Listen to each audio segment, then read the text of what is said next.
મહત્વપૂર્ણ સમાચાર સામે આવ્યા છે। પહેલગામ હુમલાના 3 આતંકીઓના સ્કેચ સામે આવ્યા। પ્રત્યક્ષદર્શીઓની માહિતીના આધારે સ્કેચ તૈયાર કરવામાં આવ્યા છે। તપાસ એજન્સીઓએ સ્કેચ જાહેર કર્યા છે। જે આતંકવાદીઓએ લોકોને ગોળી મારીને હત્યા નિપજાવી હતી, જે લોકોએ આ આતંકીઓને પોતાના આંખોથી જોયા હતા, તેઓની માહિતીના આધારે એક સ્કેચ તૈયાર કરવામાં આવ્યો છે। 3 આતંકવાદીઓના સ્કેચ તૈયાર કરવામાં આવ્યા છે અને હવે આ 3 આતંકીઓના સ્કેચ જાહેર કરવામાં આવ્યા છે। તપાસ એજન્સીઓ દ્વારા આ સ્કેચ જાહેર કરવામાં આવ્યા છે। પહેલગામ હુમલામાં આ આતંકવાદીઓ દ્વારા લોકોની ગોળી મારીને હત્યા નિપજાવવામાં આવી હતી।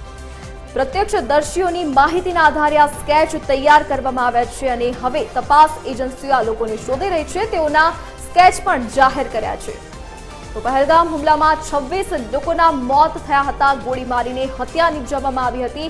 બધાને પોતાના ધર્મ વિશે પૂછીને તેની ગોળી મારીને હત્યા નિપજાવી હતી। તેમાંના જ આ 3 આતંકવાદીઓ જેઓના સ્કેચ સામે આવ્યા છે, જે સમયે તેઓ ઘટના સ્થળ પર ઉપસ્થિત હતા, જ્યારે લોકો પણ આ ઘટના સ્થળ પર હતા, તેઓના આધારે આ સ્કેચ તૈયાર કરવામાં આવ્યા છે। આ 3 આતંકવાદીઓના સ્કેચ તૈયાર કરાયા છે, તે સ્કેચ હવે જાહેર કરાયા છે।